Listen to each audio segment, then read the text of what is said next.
Hello guys, very good evening on my YouTube channel Awadhesh Kumar railway. और मैं आज एक आपकी क्यूरीज आई थी ALP assistant loco pilot railway में, इंडियन रेलवे में कैसे बहाल होते हैं, how to recruit ALP in Indian railway and what is the basic degree और basic circumstances or qualification for that. So in this regarding, now today's I am going to discuss about what is the basic qualification. So first of all, I'd like to say ALP assistant loco pilot, जिसे हम लोग भारतीय railway में जब आइएगा आप अंदर में तो इसे हम लोग छोटा मास्टर बोलते हैं, या छोटा मास्टर, बेसिकली छोटा मास्टर के नाम से इनका संबोधन किया जाता है। और क्या डिग्री होनी चाहिए इसके लिए? तो पहले डिग्री होनी चाहिए मैट्रिकुलेशन, मिनिमम क्वालिफिकेशन जो है वो मैट्रिक होना ही चाहिए। और मैट्रिक के बाद कम से कम उनके पास एक टेक्निकल डिग्री, एक जो है आपका टेक्निकल डिग्री, जैसे आपका क्या होना चाहिए, तो वो चाहे ITI किए हुए हो, डिप्लोमा किए हुए हो, बीटेक एमटेक जो भी हो, इस तरह का कंप्यूटर इंजीनियर कुछ तरह का होता है, कंप्यूटर साइंस होता है, तो आपको एक टेक्निकल डिग्री इसके लिए होना चाहिए, तभी आप इसके लिए एप्लीकेबल हो पाएंगे। तो you have must a degree, minimum matriculation plus ITI, diploma या बीटेक। तो ITI में जैसे बहुत सा तरह के उसमें ये कॉन्सिक्वेंसेस है, फिटर है, मैकेनिकल है, डीजल है, सिविल है, तो इस तरीके के बहुत होते हैं। ठीक है गाइस। तो ALP के लिए जो इंडियन रेलवे में जो वैकेंसीज आती है विभिन्न बोर्ड्स के तरफ से, ठीक है गाइस, तो उसके लिए आपके पास कम से कम मैट्रिक और प्लस इंटर का होना चाहिए, मैं उसके पास ITI का डिग्री यानी टेक्निकल डिग्री आपको होना नितांत आवश्यक है। ALP का जो नियुक्ति होता है, जो अपॉइंटमेंट होता है, वो आपका 1900 ग्रेड पे का, बेसिक 1900 ग्रेड पे, और बेसिक जो है वो उसका 21,000 रुपया बेसिक होता है स्टार्टिंग। जब आप ALP से सीनियर ALP बनेंगे तब आपका ग्रेड पे जो है 2400 हो जाएगा। ठीक है गाइस। फिर 2400 होने के बाद आप जब सीनियर ALP में काम करते रहेंगे तो एक बेसिक जो है 10 साल बाद, या आपका नेक्स्ट प्रमोशन जो है आपका 4200 में मिलेगा, वो ALP के लिए होगा, वो लोको पायलट। लेकिन जब आप ALP के तौर पे काम करेंगे तो इनिशियल आपको आने के बाद आपको ट्रेनिंग, बेसिक ट्रेनिंग दी जाती है, सारा ट्रेनिंग दिया जाएगा। उसके अंदर लोको का ट्रेनिंग दिया जाएगा, लोको के अंदर क्या चीज़ें होती हैं, जो मशीनरी होता है, तो हर जगह बेसिक खड़गपुर में हो गया या टाटा में हो गया या सिडनी एक ट्रेनिंग सेंटर है, कुछ ट्रेनिंग वहाँ पे दिया जाता है। ठीक है गाइस। तो अब है कि ALP आदमी बनता कैसे है।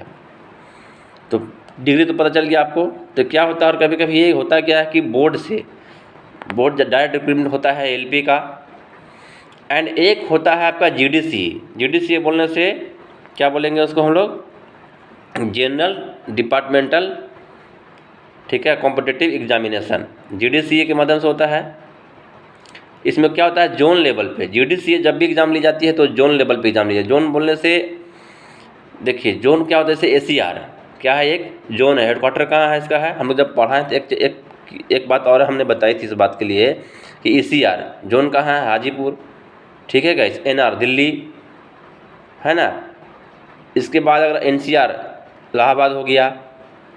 अगर हम और बात करें ER कोलकाता, ACR कोलकाता है ना, ECOR बताएं थे भुवनेश्वर। तो इस तरह का जो है जोन है, और जोन में क्या होते हैं, डिवीज़न होते हैं। जैसे ACR की बात करें तो ACR में कितना डिवीज़न है, 4 division, Adra division, Kharagpur division, CKP division और रांची डिवीज़न। तो जब GDC फॉर्म निकलेगा ना आपका, तो वो क्या होगा, वो जोन लेवल पे आता है, और जोन लेवल पे आएगा तो वो चारों डिवीज़न का बच्चा उसमें शामिल होता है, चाहे वो CKP डिवीज़न का बच्चा हो, CKP मतलब चक्रधरपुर डिवीज़न, रांची डिवीज़न हो, खड़गपुर डिवीज़न हो, आद्रा डिवीज़न हो, और साथ ही साथ अगर वर्कशॉप है वर्कशॉप मतलब जैसे खड़गपुर वर्कशॉप हो गया, वर्कशॉप है ना आपका, खड़गपुर में वर्कशॉप है, तो उसका भी जो है उसमें भी कार्यरत जो बच्चे हैं क्लास 4 लेवल का, सिर्फ आरपीएफ को छोड़ कर जो भी विभाग हैं जीडीसीई में, इसलिए बोला जाता है जनरल डिपार्टमेंटल, ठीक है गाइस। तो आपका जीडीसीए में सारे बच्चे शामिल होते हैं, सारे डिवीज़न का, आपके जोन में जितना डिवीज़न है सारा डिवीज़न का बच्चे उसमें आते हैं, पार्टिसिपेट करते हैं, ठीक है। और जीडीसीए में किसी तरह की कोई ये वैधता नहीं है कि आप रेलवे में कब आए और कब ज्वाइन किए। 6 मंथ भी ज्वाइन किया अगर आपका हो रहा है, 6 ईयर भी ज्वाइन किए हो रहा है, तब भी आप जीडीसीए में एप्लीकेबल हैं बैठने का।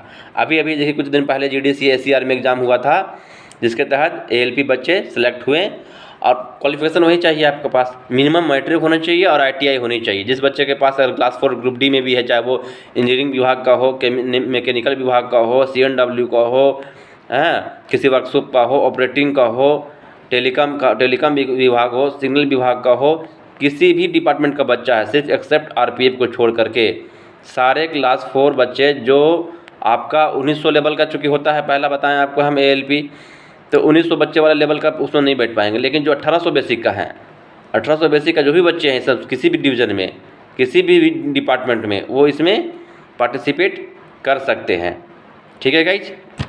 तो ये हो गया। इसीलिए अगर आपको एएलपी बनना है और आप अगर डायरेक्ट जो आपका रिक्रूटमेंट होता है रेलवे बोर्ड की तरफ से जो आता है, आरआरसी की तरफ से आता है, अब तो आरआरबी रहा नहीं, एनटीपीसी के द्वारा जो होता है, उसके माध्यम से अगर आपका सिलेक्शन नहीं हो पा रहा है ना, तो आप ये प्रयास कीजिए किसी भी तरह से ग्रुप डी में आप आ जाइए, जिसको हम लोग ग्रुप डी बोलते हैं, क्लास 4 बोलते हैं। तो उसमें किसी भी विभाग में आप आ जाइए, चाहे इंजीनियरिंग विभाग में हो, ऑपरेटिंग विभाग में हो, है ना, या सीएनडब्ल्यू हो, या आपका जो भी विभाग है एक्सेप्ट आरपीएफ को छोड़ करके किसी भी विभाग में सिलेक्शन हो जाता है। मैट्रिक आपके पास है, इंटर आपके पास ज़रूरत नहीं है, आईटीआई किया हुआ, डिप्लोमा डिग्री है, कुछ भी इस तरह का टेक्निकल डिग्री आप रखे हैं, तो आप आ जाइए। और देखिए जब भी आपके पास ऐसा मौका मिले, जीडीसी का फॉर्म निकलते रहता है, जोन वाइज में आपके पास ये होते रहता है। अभी भी कुछ दिन पहले, अभी 2 महीना पहले एग्ज़ाम हुआ है रांची एससीआर जोन में, रांची, हावड़ा, खड़गपुर, सीकेपी।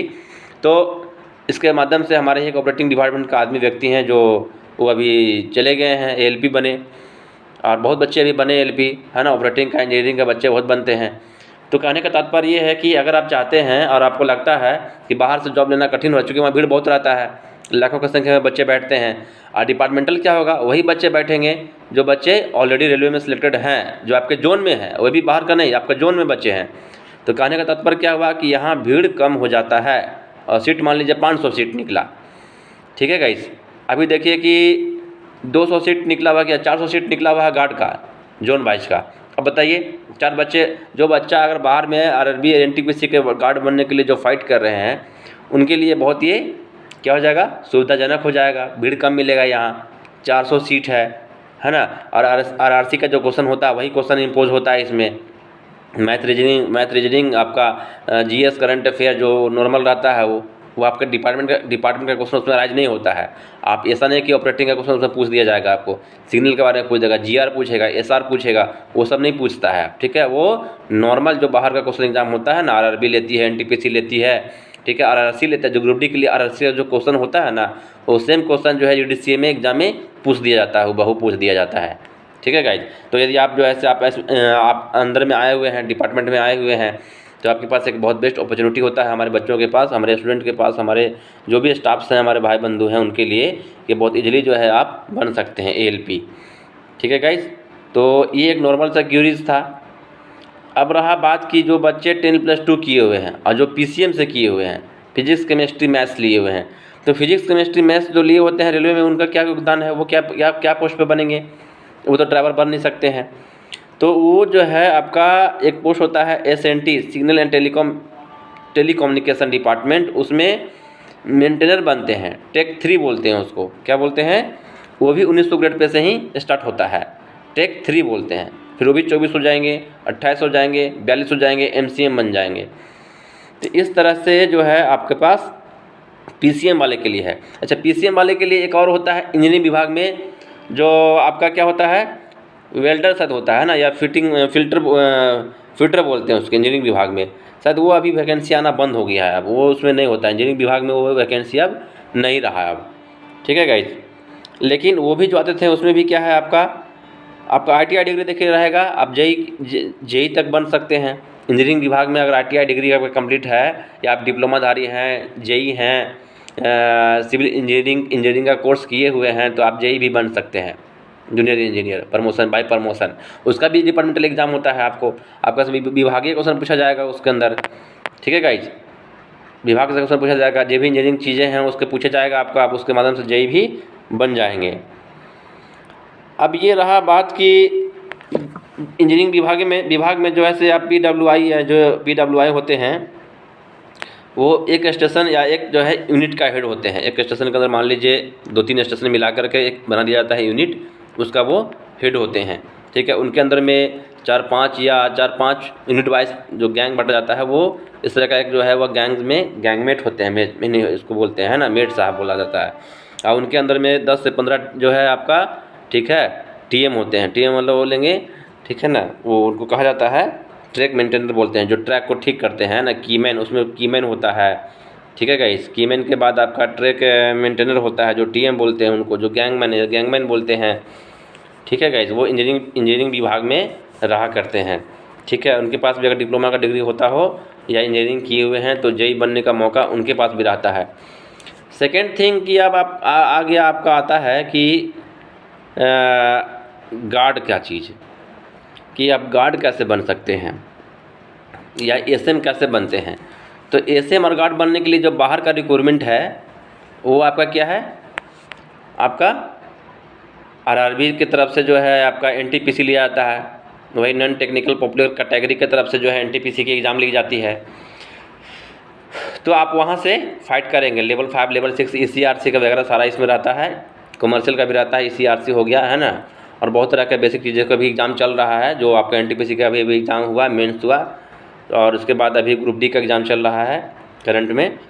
तो आप एक चीज़ और बोलना चाहेंगे कि आपका ग्रुप D में भी अगर आप आ जाते हैं, अगर जो बच्चे बाहर से गार्ड नहीं बन पा रहे हैं, SM नहीं बन पा रहे हैं, उनके लिए एक बहुत बड़ा सुनहरा ऑफ़र होता है कि आप कम से कम ग्रुप D में आ जाइए बाय प्रमोशन। मेरे पास ऐसे आदमी हैं जो GDC के माध्यम से, LDC के माध्यम से डिपार्टमेंटली आपका जो SM बने हुए हैं, गार्ड बने हुए हैं, है ना, और हम खुद एक इसका एग्जांपल हैं, ठीक है guys. I am also example of that things. So ये चीज़ें हैं। और कैसे बनेंगे, तो NTPC के माध्यम से आपका जो है आपका गुड्स गार्ड का वैकेंसी आता है, स्टेशन मास्टर का वैकेंसी आता है, ECRC का वैकेंसी आता है। तो वहाँ क्या होता है, ह्यूज मात्रा में फॉर्म भराते हैं, ये उसका टफ एग्ज़ाम होगा, है ना, इतना ह्यूज मात्रा में वैकेंसीज वो पब्लिश होता है, इतना ह्यूज मात्रा में उसका वैकेंसीज लोग बैठते हैं एग्ज़ाम में। तो वहाँ क्या है, बहुत दिक्कत होता है वहाँ, ठीक है, क्वालिफाई करने में, PT मेंस, ठीक है, फिर साइको, इस तरह की चीज़ें हो जाती हैं। तो अगर आप देखिए, सबसे बड़ा सुनहरा ऑफ़र क्या होता है कि आप ग्रुप D में कम से कम कोशिश करेंगे, यही बात बोलेंगे कि जो भी बच्चे अभी ग्रुप D का एग्ज़ाम लिख रहे हैं ना, वो सिंसियर लिखिए और किसी तरह से ग्रुप D में आ जाइए।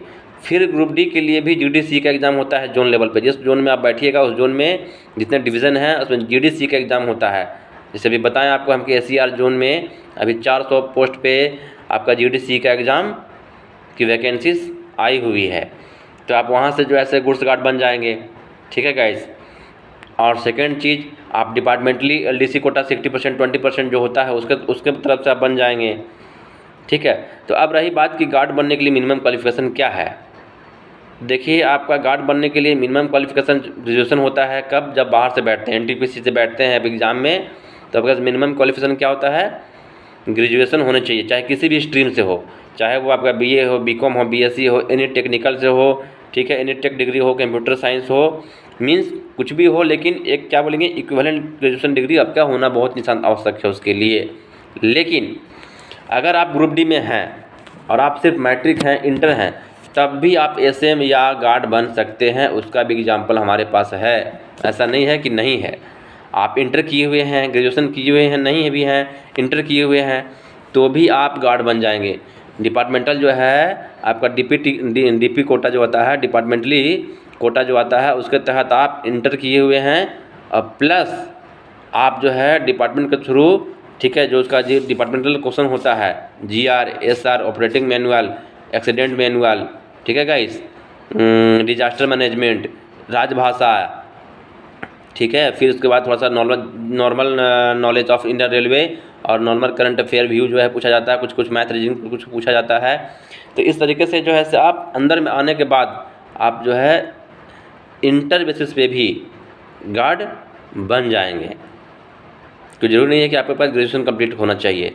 अच्छा, आप इसके तरफ से जो है से डिपार्टमेंटली आप जीडीसी के माध्यम से बन जाएंगे, नहीं भी हैं ग्रेजुएशन डिग्री आपके पास है तो आप जीडीसी के माध्यम से भी जो है गार्ड बन जाइएगा। जीडीसी के माध्यम से आप जो है ग्रुप डी में हैं तो आप एसएम बन जाइएगा। हमारे पास ऐसे मित्र हैं जो एसएम बने हुए हैं, पिछला वाला जीडीसी में गार्ड बन गए, पिछला वाला जो एसईआर में हुआ था एग्जाम उसके तहत एसएम बने हुए हैं अभी, ठीक है गाइस। तो ज़रूरी नहीं है, अभी देखिए आप डिपार्टमेंटल आपका एग्ज़ाम निकला हुआ है रांची डिवीज़न में, जो 10th क्या डिग्री मिला है उसमें डिग्री क्या लिखा हुआ है आपका, एलिजिबिलिटी क्या है उसके लिए मैट्रिकुलेशन ओनली, प्लस क्या है कि आप क्या हो, सेंटिंग जमादार हो, सेंटिंग मास्टर हो, ठीक है, कैबिन मैन ग्रेड 1 हो, या आप सीनियर जो है स्विचमैन हो, सीनियर सिग्नलर हो, ट्रेंस क्लर्क हो, या लीवर मैन है, पॉइंट्समैन ए हैं, ठीक है गाइस, या कैबिन मैन है। मैट्रिक प्लस इतना डिग्री अगर आप इतना ही आपका अगर डिजिग्नेशन है, आप रेलवे में एम्प्लॉय हैं, ठीक है गाइस, तब भी आप एसएम बन सकते हैं। 8 को 10 को 12 को सीट निकलता तो है। दूसरी बात कि अगर आप नहीं भी हैं, मैट्रिक का डिग्री आपके पास है और एक और दिया हुआ है इसमें हमारे रांची डिवीज़न का जो निकला है उसमें matric plus pointsman B, operating department में अगर आप पॉइंट्समैन बी भी हैं और आपका सर्विस पीरियड जो है लेंथ जो है 5 साल है, तब भी आप इस फॉर्म को भर सकते हैं, अप्लीकेबल हैं आप भरने के लिए। तो क्या हुआ बताइए, मैट्रिक के बाद आपके पास मैट्रिक किए, ग्रुप डी में आ गए, अगर आप जो है 5 साल सर्विस पूरा कर लिए, एसएम के लिए एलिजिबल हो गए बैठने के लिए, थोड़ा मेहनत कर दिए, आप एसएम निकल जाइएगा, डायरेक्ट एसएम बन जाइएगा। तो इस तरीके से भी जो है आप डिपार्टमेंट में आ सकते हैं और आ जाइएगा, ठीक है गाइस। तो यही सब चीज़ें हैं, थोड़ा सा सोचे कि आपको हम इस बारे में थोड़ा चर्चा इसकी कर देते हैं, क्योंकि कुछ हमारे मित्र थे उनका भी यह डिमांड था कि कैसे रेलवे में जा सकते हैं या क्या मिनिमम क्वालिफिकेशन होता है। तो सबसे देखें, आप किसी भी चीज़ में आने के लिए मैट्रिक पर्सनल नितांत आवश्यक है। मैट्रिक के बाद जब बहुत बच्चे बाहर के होते हैं, मैट्रिक के बाद जो है से ग्रेजुएशन करते हैं, पीजी करते हैं, वो ठीक है, बाहर से करते रहिए आप। जो मैट्रिक के बाद अगर तुरंत आप ग्रुप डी में आ जाते हैं ना, तो आप समझिए बहुत लक्की आदमी है। अब ग्रुप डी का वैल्यू भी पहले जैसा वो नहीं रहा। Sorry guys. तो ये चीज़ें हैं, इस तरह से आप जो है से जीटीए यानी गुड्स ट्रेंस मैनेजर यानी गुड्स गार्ड जिसको बोलते हैं बन जाएंगे आप 2800 ग्रेड पे में। बेसिक इनिशियल पेमेंट 29,200 हो जाएगा आपका। तो इस तरह से आप जो है से प्रमोशन मिल जाया करता है, ठीक है गाइस। तो यही बातें हम आपको कुछ बताना चाह रहे थे, और बाकी जो भी क्वेश्चन है आप डील करेंगे आपसे बाद में। फिर मिलते हैं कभी नए ब्लॉग में, ब्लॉग लंबा हो जाएगा। और आपको मेरी चीज़ें कुछ पसंद आती है, मैं वीडियो डाला करता हूँ, रेल से जुड़ी हुई चीज़ें हैं, तो आप उसे लाइक करें, सब्सक्राइब करें और हमारे चैनल को सब्सक्राइब कीजिए, अवधेश कुमार रेलवे। कुछ क्यूरीज हैं तो आप क्यूरीज बताइए, मैं उसके ऊपर वीडियो बनाऊँगा। फ़िलहाल मैं रखता हूँ, तब तक के लिए फिर ठीक है। आप मिलते हैं किसी और वीडियो में। Good night, bye.